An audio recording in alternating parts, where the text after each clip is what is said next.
So at what point do you start doing things into the community? Because I know eventually you won a Humanitarian Empowerment Award, right?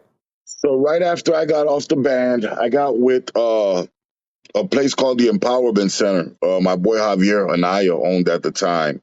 And we were mentoring kids. We had a gym in there. We had a mic.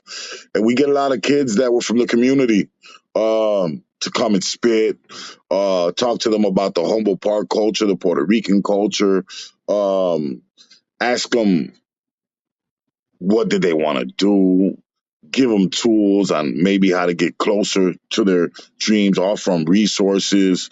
I worked not only with them, but I worked with street level youth organization too. They had a professional studio. Yeah, so I got a lot of, you know what, I got a lot of quality time with teenagers when I first came home and young men that needed a little direction. And that was dope. That was love. You know, working with the kids is always love. You know, I've done community giveaways. I've pulled up with 2 U-Hauls to the neighborhood and fed the whole land. You know, and that's what I thought would really show the people, man. You know, after doing so much time or whatnot, look at him. He's looking out for the community. He's looking out for the kids, and I think all of us should, you know, give back. Right. So what inspired you to do that at that point? I've always been you know, if we can't do it, who gonna do it? You know what I'm saying? So, and I've always been a voice for my community, so it was just something I felt I needed to do as a leader, anyways. You know what I'm saying? So when you got out, was it really hard for you to get a job? You know, the job I did, like I said, Scaffolding, right? yeah, that wasn't, you know, that's a plant, dirty, greedy job. You know, nobody wants to climb 150 feet in the air with a harness. You know what I'm saying?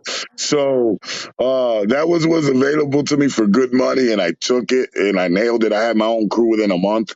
They had a bunch of Mexican guys that didn't speak no English, and guess who they would listen to and communicate with, right? So, you know, that worked out for me until I got off the band.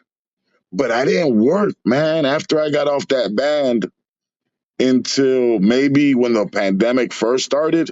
Like, I honestly packaged myself and I made money in and out, bro, off of just me. You know what I'm saying? I got paid for shows. I got paid for appearances. I would do my own concerts, rent out fucking theaters, bring headliners. Come on, let's get it. I ran on Wednesday nights. I had Oceans, which is the biggest gentleman's club in Chicago that looks like the Flamingo. Wednesday nights, I was the promoter. It was my night. You know, I was the head of Def Jam Street Team in Chicago. Doe from the Go, see me doing poetry, starting to do a little podcasting for iHeartRadio. Gave me that slot. I had a big ass Chevy van.